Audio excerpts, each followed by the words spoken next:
Bienvenidos a nuestra escuela de padres del mes de octubre.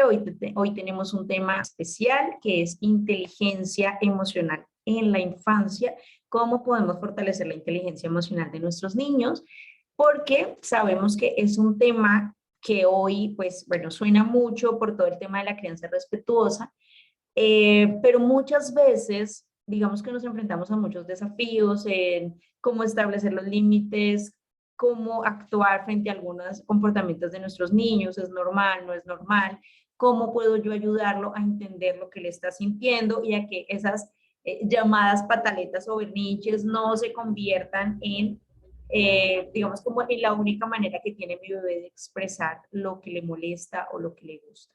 Entonces, o lo que no le gusta, perdón. Entonces, bueno, vamos a empezar. Voy a dar inicio para dar allí, digamos, como todo el respeto a las personas que llegaron muy en punto a las 6 de la tarde.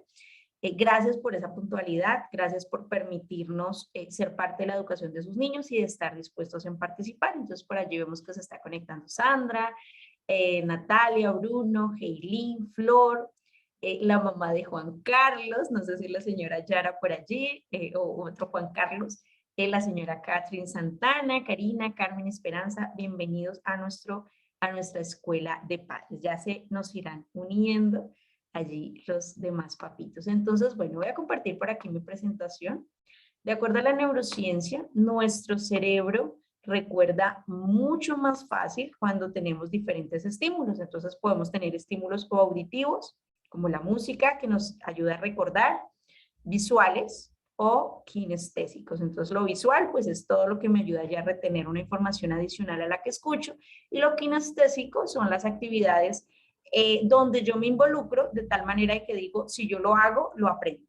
¿Sí? Entonces, por eso hoy vamos a utilizar también estos estímulos visuales que nos ayudan a recordar y a retener un poquito allí la información. Entonces, bueno, bienvenidos a quienes están por allí conectando.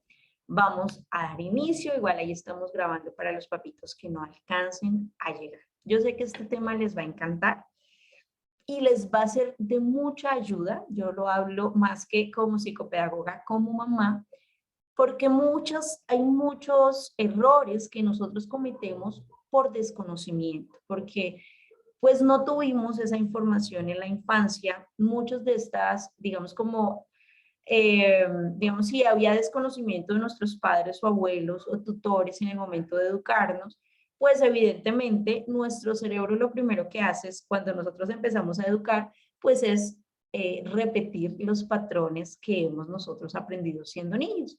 Entonces, por eso es tan importante nosotros hoy con tanta información que tenemos de cómo funciona el cerebro infantil, pues poder allí apoyarnos en todo el proceso, porque hay una frase de un neurólogo infantil que se llama Francisco Mora, que es el autor del libro Neuroeducación, solo se aprende aquello que se ama, que dice lo siguiente: la persona, el maestro o padre que pretende educar un niño sin saber cómo funciona su cerebro, es como el creador de un guante que pretende crear un guante sin saber o sin nunca antes haber visto una mano. ¿Por qué Francisco Mora dice esto? Porque definitivamente hoy la neurociencia, la neuroeducación nos brinda una información muy importante para nosotros comprender muchos comportamientos de nuestros niños que por años hemos venido replicando por desinformación. Digamos que hemos venido castigando comportamientos que son completamente normales. Y solo para empezar les voy a dar un ejemplo. Por muchos años, nuestras generaciones pasadas creían o creíamos que a los niños se les enseñaba a ir al baño, ¿sí? Entonces, que al niño, más o menos alrededor de los 2 años, había que quitarle el pañal y que este niño debía empezar a usar el baño porque yo lo siento obligado allí en su baño, y espero hasta que haga para enseñarle que ahí se hace. Y hoy sabemos, gracias a la neurociencia, que el aprender a ir al baño o la retención de esfínteres, como se llama, pues realmente es un proceso completamente neuronal, como aprender a caminar. Yo no puedo poner a mi bebé a caminar antes de que esté listo, ¿sí? Es parte de su maduración biológica. Exactamente lo mismo ocurre con con el control de esfínteres. El sistema nervioso central del niño le empieza a mostrar cuándo está listo para dejar de usar pañal. Entonces, por eso ahora la crianza respetuosa dice, el pañal se deja, no se quita. Lo deja el niño, no lo quita el papá. Y eso lo sabemos hoy porque se saben muchas más cosas del cerebro y porque se sabe que por muchos años los niños, sí, seguramente muchos papás que tienen niños mayores, porque ya me ha pasado en algunas conferencias, me dicen, pero yo le enseñé a mi hijo a ir al baño desde el año de edad y yo estuve llevando a mi hijo 5 veces al baño cada hora hasta que la hacía y cuando se orinaban los pantalones le daba dos nalgadas y de esa manera él entendió que me tenía que avisar. Y ese es el método que ha utilizado mucha gente por generación y generación. Adivinen cuál es la mayor causa de problemas en el colon y retenciones urinarias que tenemos hoy en día los adultos. Todo lo que nosotros hacemos en la infancia repercute en la vida adulta. Y esto es algo muy simple, muchos dirán, no, están exagerando, pero han pasado años y años y hemos tenido que sacrificar generaciones para entender todos los daños que causan las malas prácticas. Y esto solamente por darles un ejemplo. Entonces, por eso, hoy vamos a hablar de inteligencia emocional, pero basándonos en la neuroeducación. ¿Qué dice la ciencia? ¿Cómo funciona el cerebro de los niños y por qué debemos enseñarles a gestionar sus emociones ahorita, cuando son muy pequeñitos y no cuando ya de pronto tengan que desconectarse de sus emociones para poder sobrevivir en el mundo real? Entonces, ¿cómo fortalecer la educación, la inteligencia emocional? Lo primero que vamos a hablar es ¿qué es educación emocional? La educación emocional es una estrategia de enseñanza no terapéutica. ¿Por qué hacemos digamos, como resaltamos que no es terapéutica? Porque no se trata de que cuando yo vivo un trauma en mi infancia, cuando yo tengo cosas que trabajar con un profesional en salud mental, cuando yo detecto que en mi vida hubo maltrato, hubo abandono, cuando yo detecto que pues fui lastimado, fui herido, fui ignorado cuando fui niño y eso me está afectando hoy en mi vida adulta y me está afectando en mi paternidad, pues lo mejor que puedo hacer es buscar ayuda y tratarme, como cuando me duele un pie, como cuando me duele un oído, como cuando, o sea, la salud emocional o la salud mental es tan importante como la salud física. Yo sé que tenemos muchas mamitas que son psicólogas y me apoyarán allí en la postura. Sin embargo, que yo aprenda a gestionar mis emociones no significa que yo ya me esté tratando. Entonces, es una estrategia no terapéutica que mejora la calidad de vida y disminuye digamos, como las conductas sintomáticas. Porque hoy se sabe que muchas de las enfermedades que vivimos los adultos es por una inadecuada gestión de nuestras emociones. Nuestro cuerpo sí o sí va a reflejar lo que están sintiendo. Si yo estoy triste y no lo hablo, si yo estoy muy enojado y no lo hablo, mi cuerpo lo va a somatizar de alguna manera. No es algo que se me olvide, que ya dejó de doler, que el tiempo lo cura todo, que ya luego se me olvidará. No. Es como cuando yo tengo una herida y esa herida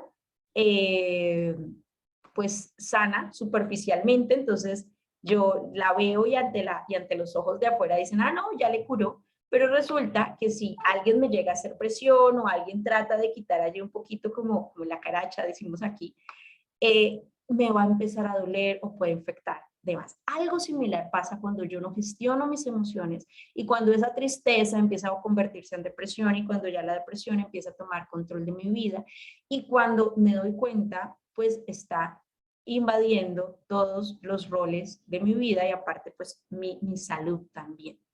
Es preventiva y aporta beneficios a la salud mental. Cuando yo conozco, identifico mis emociones, pues voy a tener una salud emocional mucho más saludable, valga la redundancia, porque de esa manera yo puedo estar más, digamos, como en conexión conmigo mismo y puedo pues transmitirle eso a mis niños. O sea, yo no puedo enseñarle a mis hijos algo que yo no vivo y eso es algo que lo tenemos que tener muy claro, mamitas y papitos.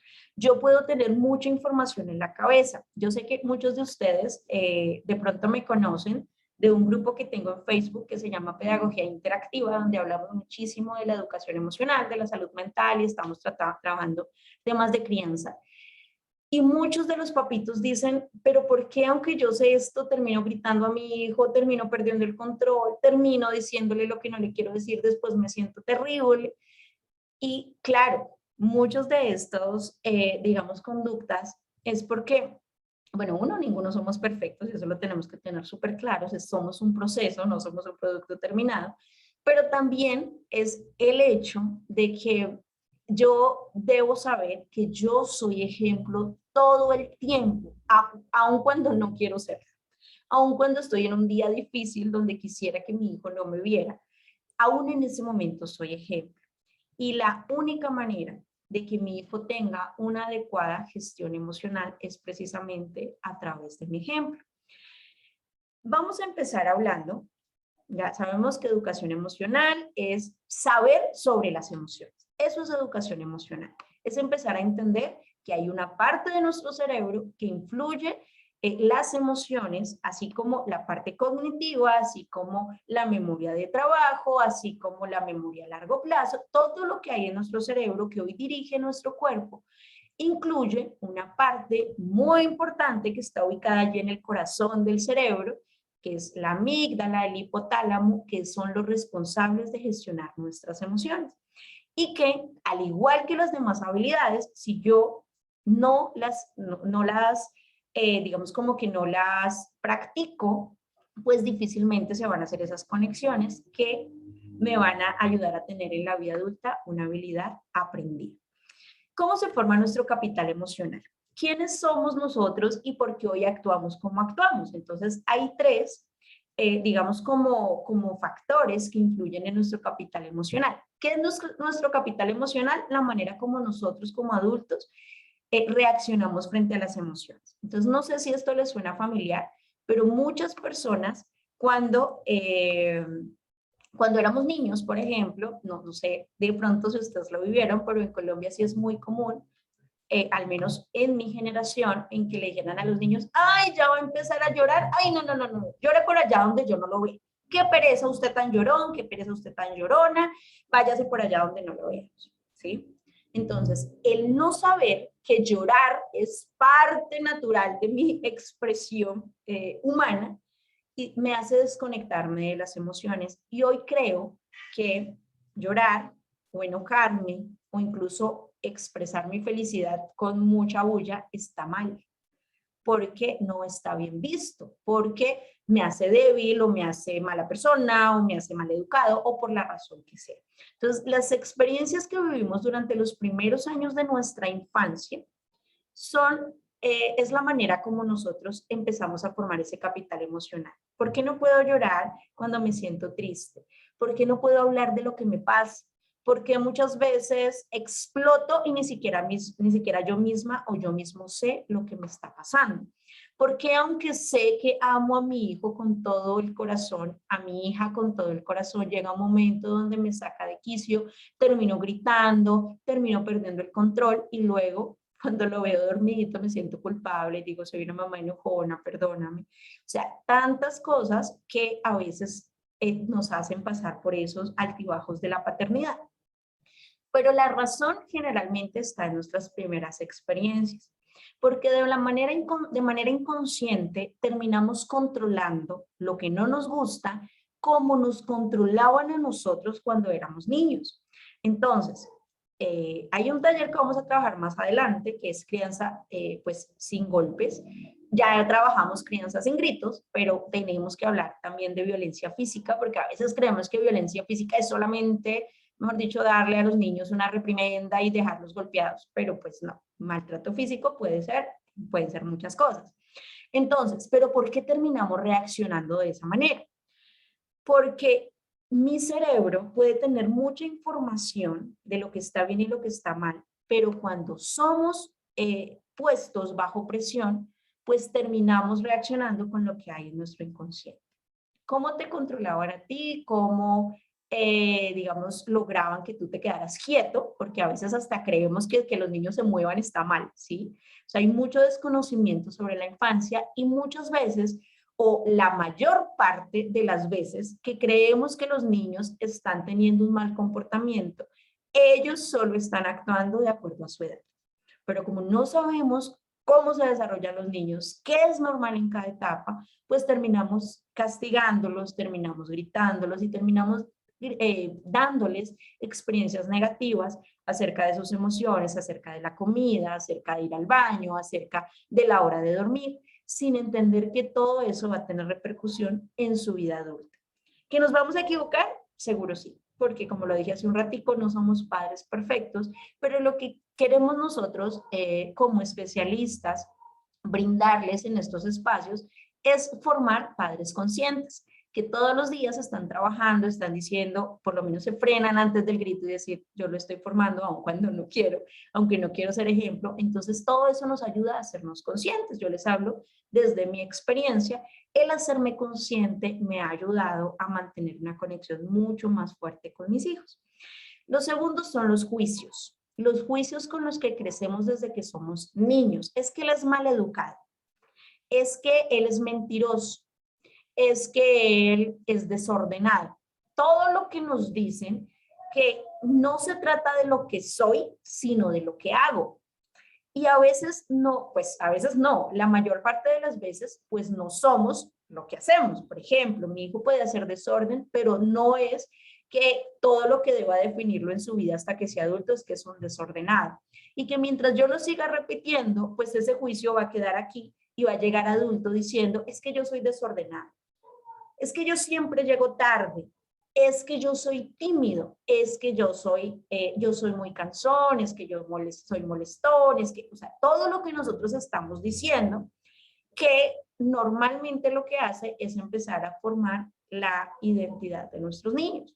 ¿Por qué? ¿Por qué es tan profundo lo que papá o mamá dicen? Porque los niños están construyendo su propia, bueno, digamos que no está, bueno, sí, la identidad, pero es su propia imagen de acuerdo, o su autoconcepto de acuerdo a lo que escucha. Entonces, yo no tengo con quién compararlo y si a mí, digamos, si yo tengo un niño pequeño y le digo, es que tú eres un desordenado, mi hijo tiene 2 años, pues mi hijo no va a decir, no, mamá, yo no soy desordenado, yo soy un niño ordenado, solo que hoy no quise ordenar mis juguetes. No, eso está definiéndolo en todo momento. Entonces, para eso les quiero contar una historia súper cortita, que yo sé que en algunos talleres ya la he mencionado, pero quiero que los papitos de pronto que nos acompañen por primera vez la tengan súper presente para que entiendan cómo funcionan los juicios en los niños. Imagínense, por ejemplo, que yo estoy con Matías, que es mi sobrinito, en el parque. Matías tiene 1 añito y resulta que Matías en el parque encuentra un caracol y viene a mostrarme que encontró un caracol. Entonces, como a mí me gusta la naturaleza, yo le digo a Matías como, ¡ay, qué lindo! Encontraste un caracol, ¿dónde estaba? Vamos a dejarlo en su casita para que no le hagas daño. ¡Qué hermoso ese caracol! Mira sus antenitas y mira sus colores tan lindos. Seguramente a los pocos minutos, Matías va a empezar a buscar más caracoles y a mostrarle a otros niños de su edad lo maravillosos que son los caracoles. Si a mí no me gustaran, por alguna razón, les tengo fobia a los caracoles, no me gusta ningún animal que sea babosito, bueno, por la razón que sea, yo le digo a Matías, bota eso que es sucio, no vuelvas a coger eso que te vas a enfermar, uy, guácales, bótalo. Seguramente hasta ahí llega la emoción de Matías por investigar acerca de los caracoles y le va a repetir a los demás niños que pues que son sucios, que no los cojan, que guácales, tal como yo me acabo de expresar. Porque mis palabras están definiendo todo el tiempo el mundo para mi hijo o para los niños en los que soy influencia.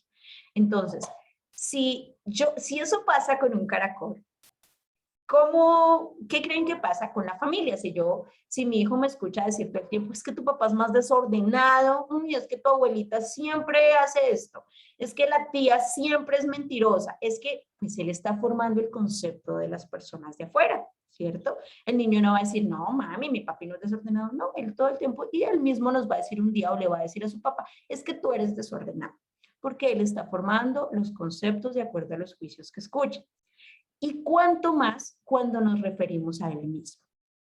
Si yo le digo a mi bebé es que eres desordenado, cansón, eres molesto, pues eso se está sembrando en él.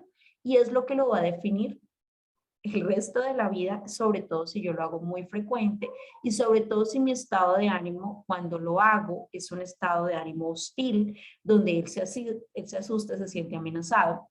Y eso sin irnos más lejos de todo lo que genera, digamos, tanto en la conexión con mi hijo como en sus relaciones futuras, porque definitivamente como él perciba el amor de mi parte, pues lo va a buscar afuera, ¿sí? Eso es algo por ley.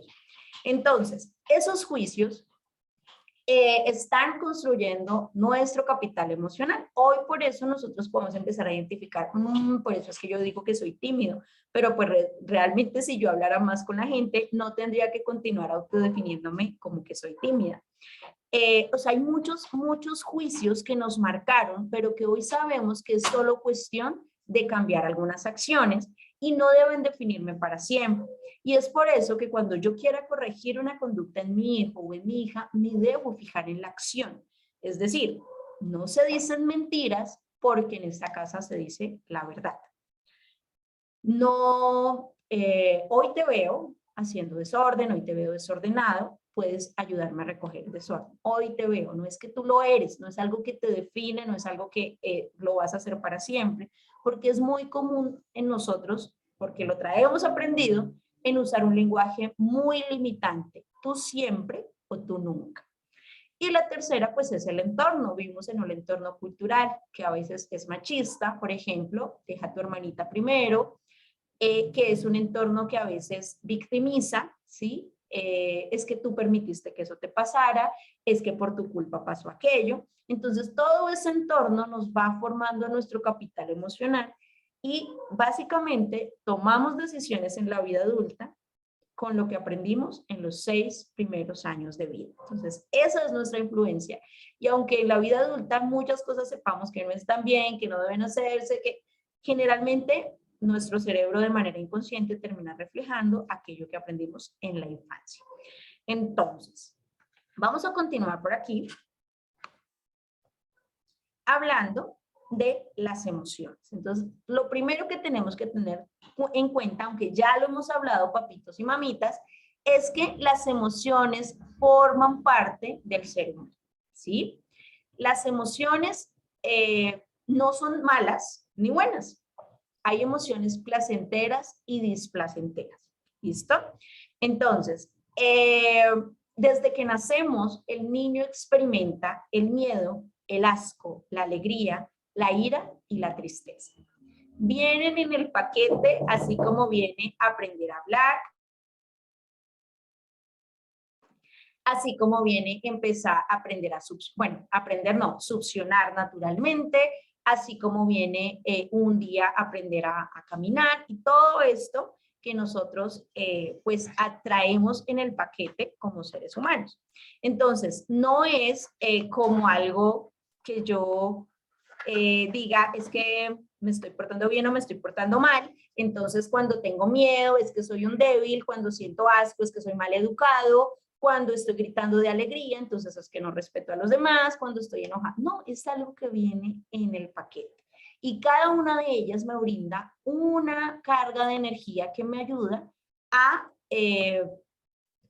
digamos, como a lidiar con los desafíos. Espérenme un momentico que hay unas personas aquí allá que no habían podido ingresar. A lidiar con los desafíos de mi día a día. Por ejemplo, el miedo genera en mi cerebro algo que se llama cortisol, que es lo mismo que genera el estrés. Entonces, ese cortisol me ayuda a protegerme cuando algo me hace daño, entonces a irme de un lugar donde siento que corro peligro, a no saltar cuando veo que hay un abismo. Todo ese cortisol que se genera realmente me está protegiendo. El asco me ayuda a no morir envenenado cuando mi cerebro dice, oye, eso no es, digamos, como saludable para ti, eso puede hacerte daño y mi cerebro reacciona. La alegría, pues evidentemente nos carga de energía, genera en nuestro cerebro dopamina, genera en nuestro cerebro serotonina y bueno, pues hay diferentes maneras de yo ayudarle a mi cerebro a generar todas estas sustancias que le van a ayudar pues a estar bien, como practicar un deporte, como digamos hacer actividades de arte, como pasar un momento en familia, hacernos cosquillas, hacer guerras de almohadas, bueno, todo eso genera serotonina, dopamina y ayuda a que mi cerebro relacione algunas actividades con el placer, con la alegría y que sea mucho más fácil participar en las actividades diarias. La ira viene para ayudarme a tomar decisiones sobre lo que me gusta y lo que no me gusta.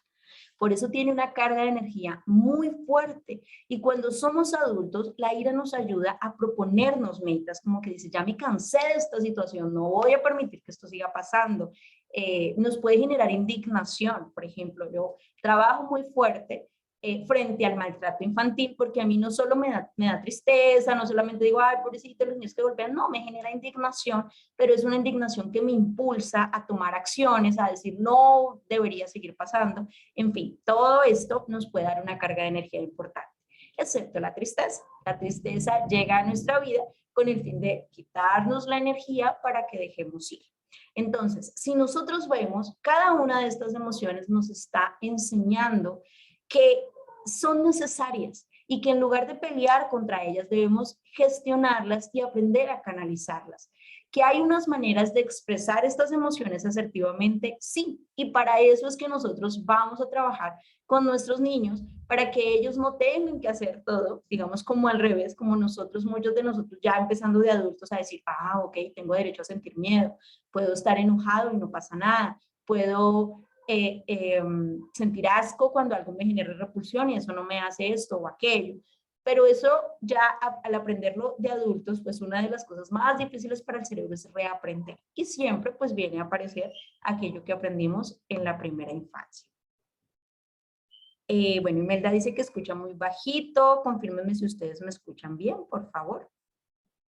A ver si de pronto, o si de pronto tienes por allí audífonos, señora Imelda, que a veces sí es un poquito allí por el ruido del entorno. Entonces, ¿qué es inteligencia emocional? La inteligencia emocional, como cualquier inteligencia, es la capacidad de resolver conflictos. Una persona inteligente es una persona que encuentra la mejor manera de resolver los diferentes desafíos de su vida. Antes creíamos que las personas inteligentes éramos solo, eran aquellas que tenían habilidades para las matemáticas, ¿sí? Que decían, uy, ese niño es súper inteligente porque es el mejor en matemáticas, es el mejor en, no sé, digamos como que es el que más habla o es el que... Y gracias a Howard Gardner, hace ya bastante, bueno, en la década de los 80, 70, 80, aparece Howard Gardner con su postura de las inteligencias múltiples. Entonces Howard o Gardner decía, no es que haya un solo tipo de inteligencia. Todas las personas somos buenas, pero no todas somos buenas para lo mismo. Entonces él habló de 8 tipos de inteligencia. En ese momento, pues se hablaban de 8 tipos de inteligencia. En este momento creo que ya van en 12 tipos de inteligencia. Pero esos 8 tipos de inteligencia, entonces hablaban de la inteligencia kinestésica, la que tienen los deportistas, de la inteligencia musical que tienen los músicos, de la inteligencia lógico-matemática, de la inteligencia espacial, de la inteligencia intrapersonal e interpersonal. Bueno, me hace falta una, la inteligencia comunicativa, como la que tienen los periodistas, los políticos, etc. Entonces, o los escritores. Entonces, de esa inteligencia intra o interpersonal nace lo que hoy conocemos como inteligencia emocional. Que la inteligencia emocional se puede definir como la capacidad de identificar y percibir mis propias emociones y en los demás y aprender a, eh, a comunicarlas de una forma asertiva. Entonces, aquí lo puse en 4, en 4, digamos, como pasitos para que nosotros entendamos qué es inteligencia emocional. Entonces, lo primero es que yo puedo empezar a comprender lo que siento. No todas las personas expresamos las emociones de la misma manera. Entonces, por ejemplo, cuando yo estoy enojada, a mí se me empieza a acumular aquí como tensión, mis manos se me empiezan, o sea, como que quiero apretarlas muy fuertes. Hoy sé que es porque mi cerebro está en modo defensa, entonces él activa un sistema que se llama simpático para que todo lo que venga a continuación no ingrese porque me puede dañar, ¿sí? Entonces, en ese momento cuando estoy tan enojada, sé que no es buena idea tomar decisiones, que no es buena idea decir y gritar lo que siento porque puedo lastimar a otros. Lo segundo es transitar la emoción, empezar a decirme estoy enojada. ¿Por qué estoy enojado? No estoy enojado porque me quedé esperándote, porque llevaba mucho tiempo esperando esto, porque confié mucho en esta persona y no es, ¿por qué estoy enojado? ¿Sí? Y eso valida mi emoción. Tengo derecho a estar enojado. Eso no me hace mal ser humano, ni me hace sentir que pues que no estoy haciendo nada mal. Lo tercero es expresar lo que siento. Entonces, una vez ya, bueno, ya vamos a hablar de algunas estrategias de gestión emocional, pero una vez vivo y transito esa emoción y digo, estoy enojada, estoy triste, estoy frustrada, estoy, bueno, la emoción que sea, lo expreso, pero me preocupo porque al expresarlo yo no dañé al otro. Entonces, no es que porque estoy enojado tengo derecho a decir todo lo que me duele sin cuidar tu corazón, sin cuidar lo que a ti te duele. O sea, no es porque estoy enojado, entonces tengo derecho a golpearte, porque yo estoy enojado, entonces te golpeo. No, en esa expresión, la inteligencia emocional es que logro transmitirte lo que siento, lo que no me gusta, lo que me molesta, sin necesidad de humillarte, castigarte, sin necesidad de hacerte sentir culpable, sino con el fin de que encontremos una solución. Porque muchas veces el tema de que hayamos muchos, pues en Latinoamérica, no, pues no es el caso de todos, pero sí generalmente, de que hayamos sido criados a base de castigos, reprimendas, gritos, pues lo que hace es que en lugar de buscar soluciones, siempre queramos buscar el culpable. Entonces, como que no es solucionémoslo para que seamos felices, sino que cuando éramos niños debíamos tener un castigo por lo que se hizo mal. Alguien tenía que pagarlo. Y hoy sabemos que pues los niños sí deben enfrentar consecuencias, ¿sí? Digamos, si no sé, digamos, si te digo que recojas los juguetes para poder sacar otra caja de juguetes y no lo haces, pues no sacas otra caja de juguetes. Es una consecuencia lógica. Entonces puedes llorar, patalear, gritar, pero pues no voy a cambiar de opinión porque tenemos un límite que no se debe romper. Entonces, en este orden de ideas, si yo no entiendo que no hay que buscar culpables sino soluciones, entonces de esa manera yo voy a buscar una solución para lo que siento. Esto me hace sentir mal. Lo que dijiste me lastimó, lo que dijiste me hace daño, bueno, la razón que sea. Y buscamos una solución, porque a veces nosotros creemos que pedir disculpas es decir, ay, discúlpeme ya, pero perdóneme. No, muchas veces disculparse, muchas veces no. Hay 3 pasos para una disculpa y es 1, reconozco que fallé. 2, te expreso que sé que te fallé. Y 3, te pregunto, ¿qué puedo hacer para repararlo? ¿Sí? ¿Qué puedo hacer para que te sientas mejor? Y lo mismo tenemos que enseñarle nosotros a los niños. Entonces, buscamos, obviamente, si tú estás teniendo un mal comportamiento, si estás pasando el límite, entonces le doy la opción de que lo repare. Si el problema es que los niños fueron de pronto maleducados, me ofendieron, porque pues también hay que enseñarle que yo tengo emociones, que me duele cómo me hable.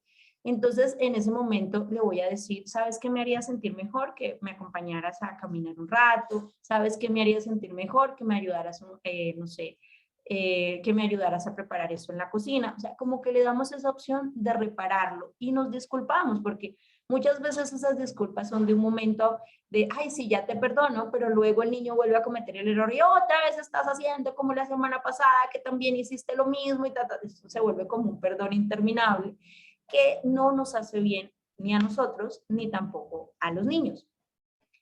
Entonces, vamos a hablar de 5 técnicas para ayudarles a los niños a gestionar sus emociones. Entonces, lo primero es que desde que los niños son muy pequeñitos, nosotros podamos enseñarles o explicarles las emociones de manera simple. 1, validándolas en ellos mismos. desde que mi bebé es muy bebé, yo aquí voy a coger de modelo a Pelusa, entonces mi bebé está llorando porque, no sé, porque me demoré en darle de comer, porque pues los bebés, las emociones, bueno, hay otra charla que tendremos más adelante, que es como lo que funciona en el cerebro en cada etapa. Entonces, antes del año de edad, en el bebé funciona el cerebro primitivo. Entonces, el bebé llora cuando tiene hambre, muerde cuando está enojado, o sea, es completamente natural. Entonces, mientras mi bebé está llorando, yo lo voy a ir meciendo y le voy a decir, yo sé que estás enojado, yo también me siento enojada cuando pasan ciertas cosas, yo también me siento mal cuando no recibo lo que quiero, pero aquí ya está mamá. O sea, que nosotros podamos empezar a validar en los niños lo que están viviendo. Por aquí que tengo un micro encendido, pero no lo encuentro. No sé si estoy...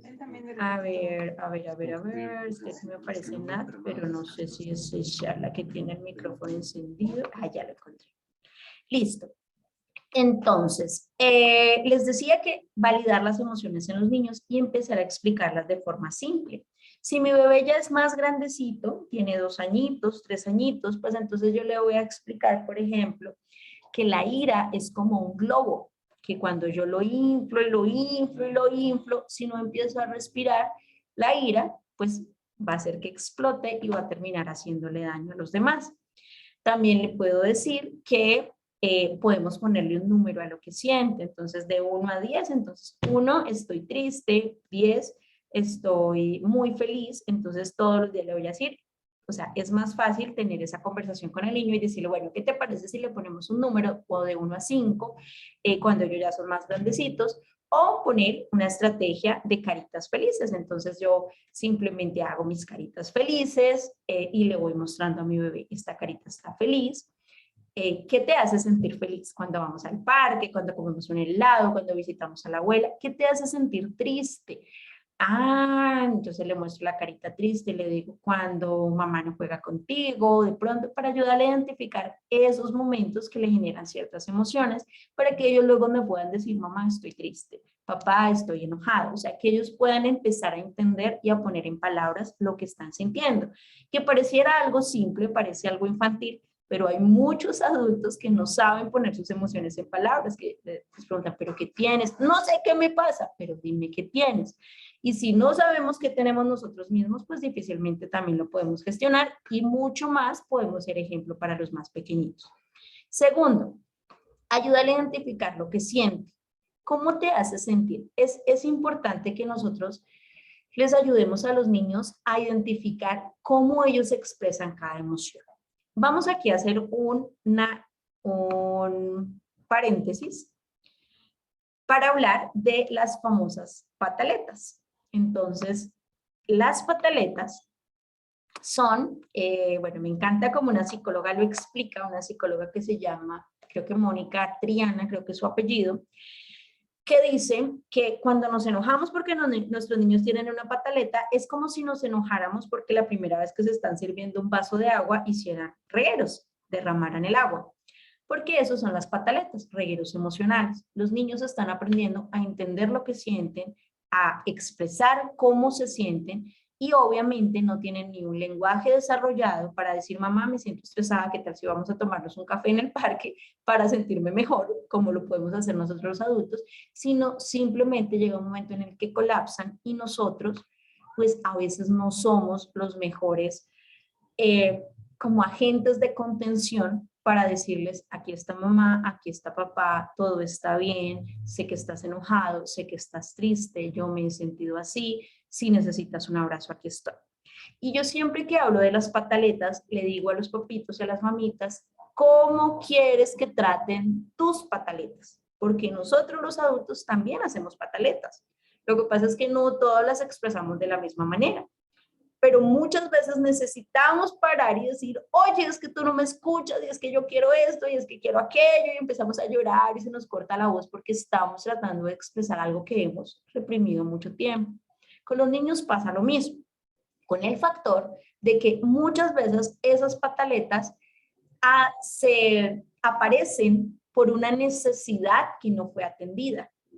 Entonces, cuando la pataleta aparece porque el niño tiene sueño o hambre o no ha tenido la suficiente atención en el día, o porque tiene sed, porque a veces ignoramos que los niños también sienten sed, o porque tiene un ambiente emocional hostil donde pues ha sido, digamos, como que ha recibido, mamá peleando con papá, mamá peleando con la abuela, bueno, por diferentes motivos, y llega un momento donde el niño lo expresa. Entonces, en ese momento yo siempre pregunto, ¿por qué el niño debería ser castigado cuando lo que necesita es que la emoción, la necesidad sea suplida? Y la mayor parte de las pataletas empiezan en un momento donde nosotros no identificamos que el niño tenía una necesidad sin suplir. Entonces el niño empieza, mami, decimos, pero ¿qué tienes? Pero dime qué pasa. Y si nos devolvemos atrás, decimos, claro, viene cansado, claro, no durmió bien, claro, debe tener sed, claro. Entonces empezamos a darnos cuenta que lo primero que debemos descartar es si hay una necesidad que no está suplida. Puede que la pataleta aparezca porque sí, sobre todo alrededor de los 2 años, porque a los 2 años hace su aparición después del cerebro primitivo o el cerebro, pues, la primera, digamos como lo primero que opera en el ser humano, hace su aparición el cerebro emocional. Entonces el cerebro emocional se empieza a dar cuenta, uno, que yo estoy separado de mamá, que soy una persona aparte, que no siempre puedo tener lo que quiero, ¿sí? Entonces aparece la frustración, que hay días que quiero tomar en el, puede haber, no sé, puede haber una batalla campal en la cocina solamente porque me sirvieron el jugo en el color del vaso que yo no quería, y quiero sopa y después ya no quiero, y quiero que me den una tortilla y ya después no quiero, y hay muchas cosas que están ocurriendo en el cerebro del niño que además está creando hasta 800 conexiones neuronales por segundo.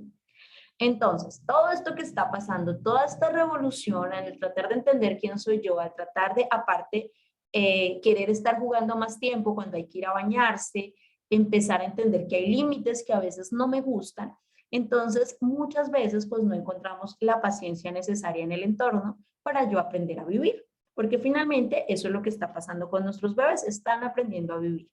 Entonces, en todo este proceso, eh, ¿qué les recomendamos a los papás y a las mamás? Pues que sean firmes, que digan sí siempre que sea siempre que sea posible y no siempre que sea necesario. Si tú ya le dijiste a tu bebé que no va a comer una golosina porque es hora de la cena, mantente firme. Aunque él llore, grite, patalee, mantente firme, pero además mantente calmado. Yo sé que es muy difícil porque yo creo que no hay alguien que pueda sacar más lo peor de nosotros que las personas que más amamos, ¿cierto? Digamos que no pueden sacar lo mejor de nosotros, pero también pueden hacernos muy vulnerables y nosotros terminamos enojadísimos y decimos, pero es que yo, y terminamos hasta llorando junto con ellos. Porque claro, no queremos hacerles daño, pero también llega un momento donde a nosotros se nos suman otras cosas que vivimos a diario, que no solamente pues es nuestro rol de padre o madre, sino además nuestro rol trabajando en casa, nuestro cuidado de la casa, trabajando, pues saliendo a trabajar a la calle, las relaciones interpersonales con los amigos y la familia, bueno, finalmente todo lo que vivimos como seres humanos. Entonces, lo mejor que yo te puedo recomendar es mantente firme. Si ya dijiste que no, no cometas el error de después de la pataleta monumental, dile, por ejemplo, que es muy común, entonces el bebé quiere jugar con el celular, entonces el papá ya dijo que no es tiempo de jugar con el celular, entonces lloró, pataleó y al final, ay, toma el celular. O llega la abuelita y toma el celular al bebé si lo hacen llorar. No le hagan ese daño tan grande a los niños, porque ellos empiezan a entender que hay un nivel de la pataleta donde pueden conseguir lo que quieran. Es preferible que ustedes acompañen la pataleta, ok, cuando estés calmado aquí estoy, si quieres te doy una alternativa, entonces no vas a jugar con el celular, pero puedes jugar con lo otro, seguramente va a gritar y va a decir, no, no quiero, vale, entonces estoy aquí, pero ya te dije que no, y no voy a cambiar de opinión. Lo mismo con los hábitos diarios, con la hora del cepillado. Obviamente la primera estrategia es que yo se lo haga divertido. Vamos a cepillarnos y yo te voy a ganar. Y lo primero es que yo viva en el mundo de mi hijo. Pero ya en el momento donde yo veo que es necesario decir, no, ya te dije, vamos a cepillarnos porque es hora de ir a dormir. Entonces me mantengo firme, no cambio de opinión, porque de esa manera mi bebé va a saber que yo hablo en serio. ¿Desde cuándo empezamos con estos límites más firmes? Alrededor de los 2 años, porque antes pues el cerebro de mi bebé necesita tener todas sus necesidades suplidas. Si ya de pronto, en algún momento del proceso, de pronto mi bebé, es muy común que el bebé cuando se sienta amenazado saque la mano a pegar, entonces tomamos la mano con firmeza y decimos, no se pega, y me alejo, ¿sí? ¿Por qué me alejo? Porque es importante alejarme, porque no debo esperar el segundo golpe. Porque cuando yo me alejo, le estoy diciendo a mi bebé, no debemos recibir maltrato, ni siquiera de las personas que amamos. Entonces, me alejo por seguridad, me alejo para enseñarte que no voy a estar donde soy lastimado, le estoy dando ejemplo de dónde debe estar él también, y vuelvo y me acerco y le digo, bueno, ¿ya te calmaste? Ah, bueno, entonces ahora sí a mamá no se le pega. Son cosas que son totalmente innegociables. No es que, ay, es chiquitico y me está... No, eso es innegociable, porque luego entonces se le va a pegar a un niño en el jardín y le van a pegar a él y seguramente a mí tampoco me va a gustar. ¿Listo? Entonces, tercera estrategia. Recuerda que tú eres su ejemplo de contención y regulación. Yo he visto bebés haciendo pataletas en lugares públicos y he visto mamás haciendo pataletas más grandes que los bebés. Muchas veces es también por la presión social, ¿no? Porque la gente a veces empieza a opinar en la calle, la gente dice, péguele, no le pegue, hágale, no le haga, y muchas veces pues tenemos que hacer oídos sordos porque finalmente quienes estamos educando a ese ser humano somos nosotros. Y todo lo que pase con ese ser humano solo le va a afectar a él y a nosotros que somos su familia, las personas que lo amamos. Entonces, eso es para que nosotros siempre tomamos decisiones. Si mi hijo está haciendo una pataleta en un lugar público, pues ¿qué hago? Lo tomo, lo alejo, ¿sí? Y voy hablándole en el camino para que él pueda encontrar la calma, pero sin yo alterar. Porque si yo pierdo el control, pues entonces, ¿quién es el adulto a cargo que está regulando esta pataleta? ¿Sí? Es como que en el momento vamos a una dulcería y entonces el adulto pierde el control y empieza a comer dulces como loco, pues ¿qué va a hacer el niño? El niño, ¿qué ejemplo tiene de decir, no, te vas a enfermar? No, simplemente nosotros somos ejemplo de regulación emocional. Y si yo no respiro, es más, cuando yo estoy teniendo mis propias pataletas, pues le estoy enseñando a mi hijo cómo manejar las suyas. Y entonces yo puedo respirar, alejarme, decir, ahorita no quiero hablar contigo, me siento cansada. Y de esa manera puedo empezar a enseñarle también a establecer límites propios. Pero debo estar dispuesto a que mi hijo en algún momento me diga, mamá, no quiero hablar contigo. ¿Sí? ¿Cómo me estás diciendo eso si yo soy tu mamá? Si él necesita tiempo para regularse, yo también debería respetar esos límites. Pero es un proceso de entender que no se trata de una lucha de poderes, que no se trata de que mi hijo haga lo que él quiera, porque hay muchas personas que piensan que educar con respeto, que la crianza respetuosa es hacer que los niños hagan lo que ellos quieran. No, es yo te respeto para enseñarte cómo se respeta. Yo no puedo exigirte el respeto, ni puedo golpearte para que me respetes, ni puedo gritarte para que me respetes, porque eso no es coherente. Me vas a tener miedo, sí. Vas a hacer las cosas escondidas para que yo no te golpee, sí. Pero que sea ejemplo o que sea una habilidad que vas a adquirir para el resto de tu vida, no cometer errores, pues no, no va a funcionar. Entonces, en la tercera estrategia es que yo sea consciente de que soy ejemplo de contención. Cuando contener significa abrazar, acompañar, respirar al lado de la persona que está pasando por un episodio emocional, pues digamos como extremo, porque nuestros niños están atravesando por un momento donde necesitan nuestra ayuda. No lo ignores, no lo alejes, no le digas que es un llorón, que es un débil, que es insoportable, no le digas estas palabras, porque cuando tú estás triste o enojado, cuando pasas por un momento, seguramente no lo vas a querer escuchar del entorno. Entonces, muchas veces, yo sé que muchas veces estoy corriendo para el trabajo, tengo que llevar a mi bebé al jardín y justo le dio por hacer una pataleta en este momento donde no tenemos tiempo de sentarnos a regular. Pero aún así que yo lo pueda abrazar y decirle, yo sé que estás enojado, pero mamá está aquí. Tenemos que irnos, ya sabes que tenemos que hacer esto y siempre hablar con firmeza, pero con calma. Hay un equilibrio muy, muy fino en el que yo no puedo ni creer que ser firme es gritar, ya te dije que nos vamos, ni creer que tener calma es ser permisivo. Entonces, ya, mi amor, no llores. No, tengo que ser firme en el momento de hablar. Porque si yo, no, si yo, digamos como que me voy al extremo de que yo sé que estás triste y no sé qué, yo también, o sea, si yo tengo esa voz como también de derrota, de que todo está bien, de que no pasa nada, y sí pasa, estamos aprendiendo a gestionar las emociones, no se trata de decirle como que ya olvidemos lo que no pasó nada, sino esto es importante y vamos a trabajar en eso. Y yo estoy aquí para ser ejemplo para ti. 4, enséñale estrategias de control, bueno, de gestión. Digamos que el autocontrol viene en nosotros, uno, aprender a identificar nuestras emociones y el empezar a conocernos. La estrategia líder por naturaleza siempre va a ser la respiración. ¿Se acuerdan que yo les dije que cuando yo me enojaba me ponía como tensionada y entendía que era parte del sistema simpático que se activa en mi cerebro para evitar que lo que viene de afuera me haga daño? Bueno, pues también aprendí en educación emocional que cuando yo empiezo a respirar pausadamente, porque lo primero que se altera cuando yo estoy enojado, triste o frustrado o angustiado es mi respiración. Entonces yo empiezo como a respirar de una manera mucho más acelerada de lo normal. Entonces, cuando yo empiezo a tener el control de mi respiración, respiro profundo, algunas personas usan una bolsita, ¿sí? Para controlar cuánto deben respirar. Respiro profundo, entonces empiezo a enviarle una información a mi cerebro de que todo está bien y él activa el sistema parasimpático donde activa nuevamente la creatividad, la resolución de conflictos y me ayuda a entender que lo que está pasando puede que no sea tan grave como yo lo veía cuando estaba en modo defensa.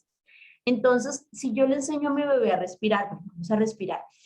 Yo te acompaño, le cojo las manitos y respiro con él profundamente. Y me dices cuando te sientas mejor, cuando quieras un abrazo, cuando quieras que salgamos a caminar, si quieres nos asomamos a la ventana. Y eso debe ser consciente, porque a veces creemos que distraer la pataleta es suficiente, como que ya pasó, ven y nos asomamos, mira ese carro rojo, ya el niño se le olvidó. Pero muchas veces, pues si ignoramos la pataleta, pues no tenemos la oportunidad de trabajar estas estrategias con los niños. Y aunque siempre hemos visto las pataletas como algo negativo, quiero decirles, papitos y mamitas, que las pataletas son nuestra oportunidad para hablar de gestión emocional. Porque si no, si yo tengo un niño, yo tenía una mamita una vez en un taller que me decía, mi hijo nunca me ha hecho en una pataleta. Y yo le decía, gravísimo, porque entonces, ¿cómo va a actuar cuando tú no estés? Cuando algo no le guste, cuando algo le moleste. Si en casa no se enfrenta a la frustración, entonces, ¿cómo la va a enfrentar en el mundo? ¿Cómo la va a enfrentar cuando afuera el mundo le diga que no? Porque no todo puede ser sí. Entonces, aquí en casa es donde se debe experimentar la frustración, porque es un refugio seguro, porque es el lugar donde podemos aprender, donde podemos equivocarnos, donde podemos gritar, donde podemos regularnos y de esa manera, pues, entender cómo enfrentar los desafíos de afuera. Segundo, podemos establecer un lugar para calmarnos. Hay una técnica muy conocida de María Montessori que se llama la mesa de la paz. Hoy no nos vamos a extender. Me retracto. Sin embargo, la mesa de la paz es básicamente tener un lugar en la casa donde hay una mesita con algunos elementos como una plantita, como una pelotita antiestrés, algunos cuentos sobre las emociones. Entonces, siempre que mi bebé sienta que va a perder el control, pues entonces va y se sienta allí. Si son hermanitos, entonces buscamos resolver los conflictos allí en la mesa de la paz. Entonces, no es como que ya dejen de pelear, porque decía mi mamá, dejen de pelear porque entonces voy y los castigo a los dos. Entonces todos nos quedamos calladitos para que mamá no se enterara. Pero ahora sabemos que si vamos a la mesa de la paz, ¿qué fue lo que pasó? No, es que él me dijo y él me pegó y él me quitó el juguete y tal. ¿Qué podemos hacer para sentirnos mejor? Vamos a compartir, vamos a jugar por turnos, vamos a lograrlo y vamos a aprovechar todos estos momentos para que nuestros niños tengan una educación emocional que les va a acompañar el resto de su vida. Tiempo fuera. Ese tiempo fuera generalmente es para el adulto. Cuando tú vas a perder el control, aléjate, ¿sí? En lo posible. Si yo tengo a mi bebé aquí al lado y no lo puedo dejar solo, pues me voy a asomar a la ventana, voy a respirar profundo antes de la siguiente acción. Cuando yo sienta, por eso les digo que es tan importante identificar cómo mi cuerpo expresa las emociones, porque así yo hoy sé que cuando me empiezo a tensionar, que cuando mis manos empiezan a apretar, cuando yo empiezo como a respirar de forma agitada, entonces digo, necesito tiempo fuera. Entonces me alejo, me paro en la ventana, me paro en la puerta, respiro profundo, cuento hasta 10, empiezo a respirar y luego vuelvo y me hago cargo de la situación. Porque seguramente si no me tomo ese tiempo fuera, pues voy a cometer errores con mi bebé, le voy a decir cosas que no le quiero decir, le voy a golpear, le voy a gritar y después digo, ay, es pequeñito, yo soy el adulto a cargo, no debería ser. Y la otra estrategia, pues, es el semáforo de las emociones. Hoy tampoco nos vamos a extender hablando de él, pero sí es enseñarle a nuestros niños, a veces lo hacemos con paletitas, como para que ellos nos muestren sus emociones de acuerdo a los colores. Entonces, y mamá también los puede usar. Entonces, cuando ya estás gritando, estás saliendo de control, yo te muestro la paletita roja para que respires y pares.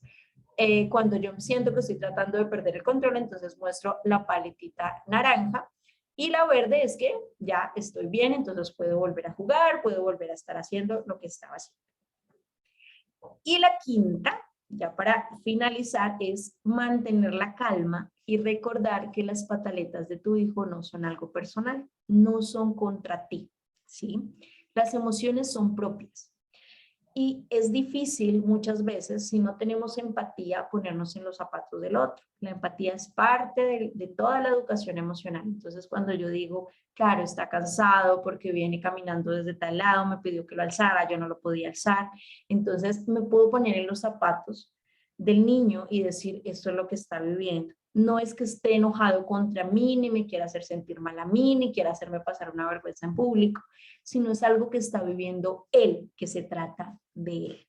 Entonces, cuando yo lo veo de esa manera, cuando entiendo que las emociones son reales, cuando entiendo que todos experimentamos estos sentimientos, cuando entiendo que mi bebé está aprendiendo y que el adulto a cargo soy yo, es decir, yo no pongo límites por capricho, porque ser caprichoso no es de adultos. Yo pongo límites por tu seguridad, por tu bienestar, porque me importas, porque quiero que establezcas hábitos saludables, porque quiero que tengas las mejores bases emocionales para el resto de tu vida, porque quiero que tengas unas rutinas claras que te van a ayudar a sentirte seguro. Por eso establezco límites. Yo no establezco límites porque a mí me pareció que el niño estaba siendo muy bulloso. No, tenemos que tener también un espacio donde llevemos al niño a que grite, salte, corra, porque es un niño. Yo no me puedo enojar porque mi hijo es imprudente, porque los niños son imprudentes. Yo debería enseñarle qué es lo que espero de él. Mi amor, cuando estemos hablando de eso, tú no puedes decir eso porque las personas se sienten mal. Y hablemos y hablemos y hablemos y hablemos mucho con nuestros niños desde que son muy pequeñitos, desde que son bebés. Vamos a ir al médico, te van a poner la vacuna, te va a doler un poquito, pero yo estoy allí para acompañarte, mamá está para cuidarte, si te pones triste yo te voy a consentir. O sea, vamos a hablarles y hablarles y hablarles mucho para que para ellos la educación emocional sea parte natural de su vida y el maltrato sea como una anécdota que le parece algo imposible de creer. ¿Cómo es posible que alguien pueda maltratar a otra persona y más si lo ama? Entonces, ¿por qué hablamos nosotros de educación emocional? Porque definitivamente si el cerebro está bien, si las emociones están bien, el aprendizaje puede fluir. Si no hay un ambiente emocional estable, una rutina está establecida, un lugar específico de estudio, es decir, que dentro de lo posible siempre los niños tienen un lugar donde sentarse, que les hace sentirse cómodos y donde no hay gritos, porque muchas veces digamos como que las barreras que tenemos educativas frente a las matemáticas, frente a los idiomas, frente a otras cosas cuando somos adultos, es por la experiencia que vivimos cuando éramos niños. Entonces, si nos gritaban muchísimo cuando éramos niños por, por no hacer las tareas, pues crecemos diciendo, ay, no, el estudio es horrible, no, yo no quisiera estudiar más, o los idiomas son difíciles, el inglés no, a mí en inglés no me hable, porque venimos con unas experiencias que nos marcan de tal manera que nuestro cerebro lo asocia con algo negativo. Entonces, súper importante que cuando estamos en un ambiente de aprendizaje, pues no hayan gritos, no haya hostilidad. ¿Qué es hostilidad? Cuando yo me porto sarcástico con mi hijo, como, ay, no lo ves, ahí está. O sea, ese tipo de hostilidad donde los niños no se pueden equivocar, O sea, yo debería llegar al punto donde si mi hijo me pregunta 10 veces el sol es amarillo, yo le dijera, sí, amor, el sol es amarillo. Y no decirle, no, es azul.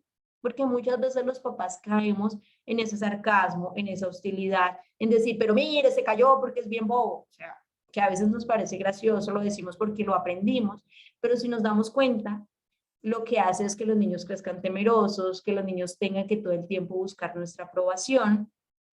Y algo que yo siempre les recuerdo en los talleres es que ningún niño en el mundo debería pensar que el afecto o el amor que le alimenta depende de sus acciones. Los niños deberían crecer sabiendo que el amor de sus padres es incondicional, aunque se equivoquen, aunque pregunten 10 veces, aunque a veces sean más inquietos, aunque el amor es incondicional y el amor no se negocia. No es como que, ay, ya no te quiero porque hiciste eso, no. Estoy enojado, esto me hace sentir mal, pero eso no se toca, el amor es incondicional, porque necesito que crezcas seguro, porque necesito que no sientas que tú tienes que cambiar o hacer cosas que no debes hacer para recibir el amor de otros, porque no quiero que cuando seas adulto te aguantes maltratos, te aguantes un lugar que no es adecuado para ti solo para sentirte amado. Entonces, para todo eso es que nosotros debemos establecer desde hoy esas estrategias de educación emocional. Entonces, quiero dejar estos 10 minutitos que nos quedan para resolver algunas preguntas si las tienen. Y mientras tanto, pues les voy contando sobre nuestras novedades. La semana que pasó iniciamos unas sesiones de orientación grupal con nuestra psicopedagoga Diana Núñez, especialmente porque, pues como ustedes saben, estamos haciendo una especie de diagnóstico pedagógico con el fin de ayudarles a establecer la rutina bebé políglota en casa, porque cada familia es diferente. Entonces, en esos diagnósticos hemos identificado que a veces ustedes tienen algunas dudas. Entonces, como, por ejemplo, nosotros decimos que hay que poner una clase en horas de la mañana y otra clase en horas de la tarde. Y hace poquito una mamá me escribió y dijo, es que yo solo le estoy poniendo una clase porque yo trabajo en la mañana, entonces ya llego después del almuerzo. Entonces le dije, no, pues ahí lo que podemos hacer es colocarle una clase después del almuerzo y 2 horas después en cualquier momento le pones la segunda clase, porque pues nosotros hablamos de la mañana y la tarde para que el niño tenga 2 estimulaciones en el día al menos, porque pues yo digo que si puedes ponerle 3, pues está bien, o sea, no significa como que sean solo 2, sino que siempre haya como un espacio de 2 horas de una estimulación a la otra para que el cerebro descanse, para que usemos adecuadamente la tecnología, para que el niño aproveche su máximo de concentración, que son muy poquitos minutos cuando son pequeños, y de esa manera pues le sacamos todo el jugo a la metodología.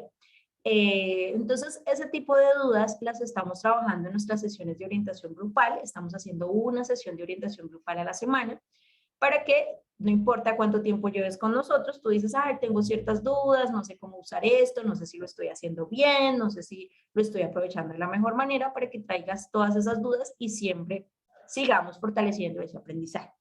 Lo segundo es que continuamos con nuestro plan de referidos. ¿Cómo funciona el plan de referidos? Tú me puedes escribir a mí o a cualquier persona del equipo y le dices, oye, tengo una persona interesada en conocer Bebé Políglota. Entonces, nosotros te pasamos un texto para que tú le compartas a esa persona, que dice como, hola, te invito a conocer Bebé Políglota, puedes ingresar a este link y colocar este código para que tengas 7 días gratis. De esa persona, lo único que necesitamos es que nos pases el correo electrónico. Si esa persona adquiere una membresía, tú recibes un mes adicional a tu membresía. Ese mes también tú puedes decir como que, bueno, yo quiero obviamente agregarlo a mi membresía, o puedes decir, no, a mí me queda todavía un año, entonces yo se lo voy a obsequiar a otra persona. También puede ser transferible. Entonces tú dices, no, es que mi hermano quiere conocer, bueno, en fin, mi primo, entonces también lo puedes transferir. Ese es nuestro plan de referidos. La verdad tenemos mamitas muy juiciosas allí buscando referidos mes a mes y pues que esas personas terminan comprando, entonces pues ellas van allí aumentando el tiempo de su membresía y es una muy buena estrategia para pues nosotros continuar también con la educación de nuestros niños. Recuerden también, papitos, que tenemos las clases en vivo. Las clases en vivo, digamos que no son como la parte principal de Bebé Políglota. Nuestra columna vertebral son las videoclases que ustedes ponen en casa. No hay otra manera de acostumbrarse a los idiomas que escucharlos todos los días. Los encuentros en vivo son clases grupales que lo hacemos, uno, para que los niños que aún, sobre todo quienes no van al jardín, puedan tener contacto con otros niños, puedan ver otros niños. hacemos actividades sensoriales que normalmente pues involucran los sentidos en el aprendizaje y hacen que ellos tengan como esa calidez emocional con la plataforma, porque les recuerdan buenas experiencias, porque les recuerda estar con otros niños, porque les recuerda bailar, porque les recuerda. Entonces estas experiencias hacen que los niños quieran aprender idiomas y que el resto de su vida los quieran perfeccionar, porque dicen, wow, qué rico es aprender inglés, qué rico es aprender francés. O sea, el cerebro se va con eso aprendido y por eso hacemos esos encuentros en vivo. Entonces los invitamos a aprovecharlos. Inicialmente pues tenemos un horario debido pues a todo lo que realizan también nuestras pedagogas diariamente. Y pues esperamos que ustedes lo puedan aprovechar. Normalmente pues son del martes a viernes, cada edad tiene su clase, a las 4:30. Por esta semanita vamos a hacer la de caminadores a las 5 de la tarde. Por allí un acuerdo al que se llegó. Entonces vamos a ver cómo nos va el día de mañana con los caminadores, no sino curiosos, perdón. Entonces vamos a ver mañana cómo nos va con nuestros curiosos y depende de la asistencia, pues ya se decide si dejamos las 5 de la tarde o volvemos otra vez a nuestras 4:30. Y lo tercero que quiero contarles es que tenemos un concurso de disfraz. Entonces ya lo lanzamos por allí en redes. La idea es que ustedes vistan a sus bebés de forma creativa de uno de nuestros personajes. Le toman una fotico, la suben allí en Instagram y la etiquetan. Y pues la persona o la fotico con más likes se va a llevar una membresía mensual de Bebé Políglota también, que se le va a aumentar a su membresía, o se le puede también transferir a alguien que la persona quiera. Entonces, bueno, esa es como toda la información. No sé si tienen alguna duda, están como todos calladitos. Espero que sea porque la información realmente haya sido muy valiosa y pues digamos que la puedan aprovechar y no porque digan, no tiene nada que ver con nosotros. Entonces los veo por allí. Bueno, Arián nos dice, no sé qué pasa, pero me está sacando mucho. Bueno, igual nosotros les compartimos la grabación del taller en un ratico al grupo de VIP, Arián, para que lo puedas volver a ver, ¿vale? En los momentos donde te saliste. Bueno, la mamá de Juan Carlos les dice muy valiosa la información. La foto la subimos a la página de Bebé Políglota. No, la subes a tu Instagram y nos etiquetas. Bueno, les voy a escribir aquí, aunque creo que en el grupo en Instagram nos encuentran como @políglotabebé. @políglotabebé. Ese es Bebé Políglota Digital. Entonces, así nos encuentran en Instagram. Entonces, ustedes pueden simplemente subir la fotico y ahí en etiquetar nos etiquetan. Así nosotros, ya cuando termine el concurso, que va hasta el 31 de octubre, entonces ya miramos, bueno, no, yo creo que va hasta el 2 de noviembre, me parece mucho. Voy a confirmar con la profe Kate, que ella es la encargada de dirigir ese concurso. Creo que va hasta el 2 de noviembre, entonces durante todo ese tiempo, todos los likes de la familia, los que ustedes quieren, de los que quieren ustedes aprovechar. Y obviamente para poder allí obtener su regalo. Entonces, bueno, Agnes dice... La señora Enriqueta, muchas gracias por su tiempo y la información, con muchísimo gusto, gracias por sus consejos. Gracias, señora Karina. Mi bebé aún no nace, pero nos interesa bastante toda la información. Claro, entre mejor nos preparemos. Aún así, el mejor consejo que puedo darte es que uno puede recibir mucha información, pero siempre ten en cuenta que te estás preparando para alguien que aún no conoces, ¿vale? Entonces no hagas demasiados planes, sino permite que vayas día a día, porque a la mayoría de las mamitas, sobre todo primerizas, nos pasa que decimos, no, mi bebé que va a dormir en la cuna o va a dormir en la cama o hace, pero resulta que nuestro bebé nace y no quiere dormir con nosotros o si quiere dormir afuera, bueno, entonces por eso es importante informarnos, pero siempre tener en cuenta que aún no conocemos a esa personita y que él mismo es el que nos va a ir guiando de qué decisiones tomar día a día, ¿vale? No tengo Facebook, solo Instagram, pero pocos amigos para el concurso de disfraz. Vamos a hacerle toda la fuerza. Igual también las personas que ven la publicación la pueden dar like, ¿no? No solamente pues nuestros amigos y demás. Excelente información. Una pregunta, en caso de un berrinche en la calle, ¿deberíamos dejar que termine el berrinche? Lo mejor es sí. Sí, obviamente muchas veces nosotros decimos, no, pero estoy para el pediatra, llevo el tiempo justo, pues tomamos al bebé y no lo llevamos. Pero sí es lo más importante es que podamos tener al niño afuera. O Sí, o sea, lejos, digamos, de las miradas de la gente, en lo posible. Entonces vamos a un lugar donde podamos estar los dos tranquilos, porque a veces eso, que la gente opine, que la gente diga cosas, nos estresa es a nosotros. Entonces el dejarlo fuera y el empezar a decirle pues que estamos tranquilos, de que ya nos vamos a ir, de que yo sé que estás cansado. A veces es bueno en ese momento donde está a la punta, digamos que el berrinche va como de 1 a 10, entonces si ya está en 10, a veces es mejor no hablar, sino esperar que termine de llorar y ya cuando se empieza a calmar, entonces ahí sí hablamos, porque en ese momento el bebé no nos está escuchando. Entonces ya cuando nos calmamos, entonces ahí sí ponemos el límite, decimos, mi amor, pero ya te había dicho que cuando viniéramos no íbamos a comprar nada. ¿Te acuerdas que lo dijimos? Entonces, ¿por qué te vas a poner a llorar porque no te compré esto o te compré aquello? Es como que ahí los bebés empiezan ya a razonar un poquito más. También es importante que si yo ya identifico que va a empezar el berrinche, pues entonces no lo voy a dejar llegar a 10, sino ya si digo está cansado, vamos y lo acostamos, paremos porque yo sé que, o sea, yo ya identifico, entonces pues obviamente no voy a esperar que llegue a 10 para después estresarme, sino voy a tratar de detenerlo antes. Entonces, peleas de hermanos, muy interesante. Yo sé que siempre depende de la edad, porque pues a veces uno de los hermanos es muy pequeñito, pero siempre es importante sentarnos y mirar qué pasó. Que los dos entiendan que son validados, porque muchas veces nosotros por practicidad decimos como que, ay, le quitaste el juguete, dáselo y ya. No, a veces cuando hay algo más, el niño le quita el juguete al hermano porque hay algo que el hermano tiene más que él, por ejemplo, atención. Entonces te voy a quitar algo que tú tienes porque yo lo quiero. Y lo evidencian de esa manera, le quito el juguete, lo molesto, lo hago llorar.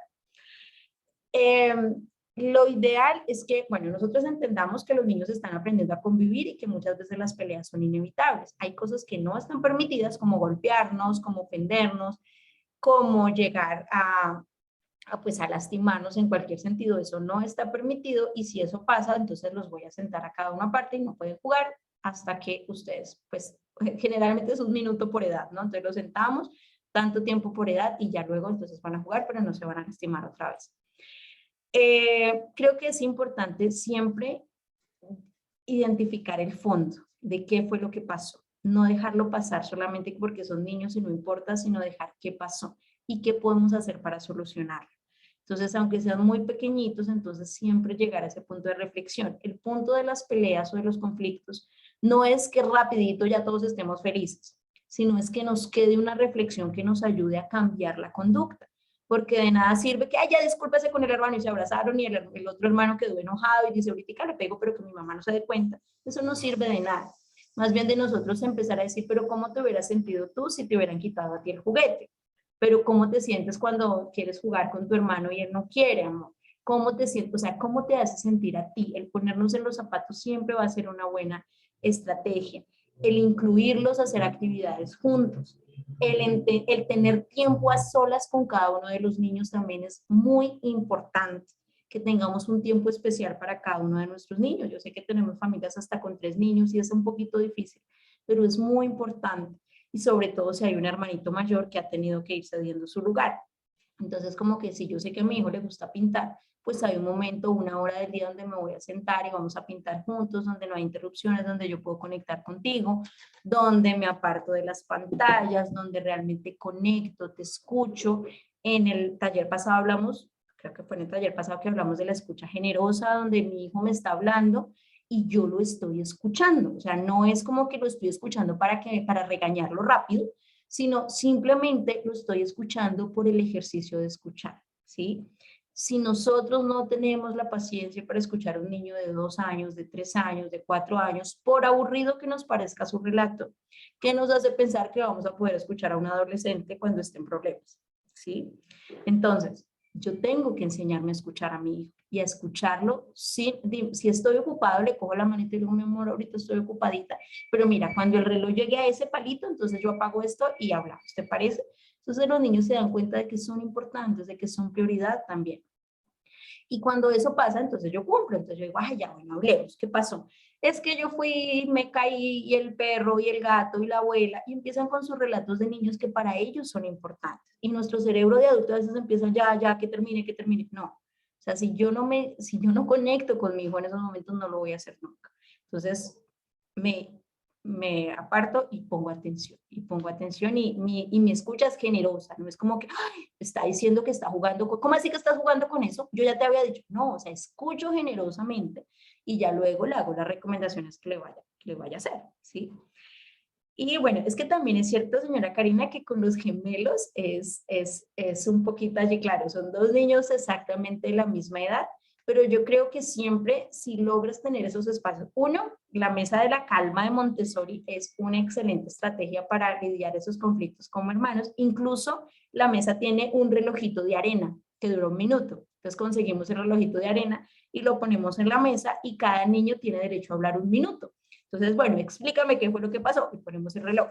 No, es que me pegó y yo estaba jugando y él pasó y no sé qué, y el otro lo va a interrumpir, hey, estamos en el espacio de tu hermano, momento.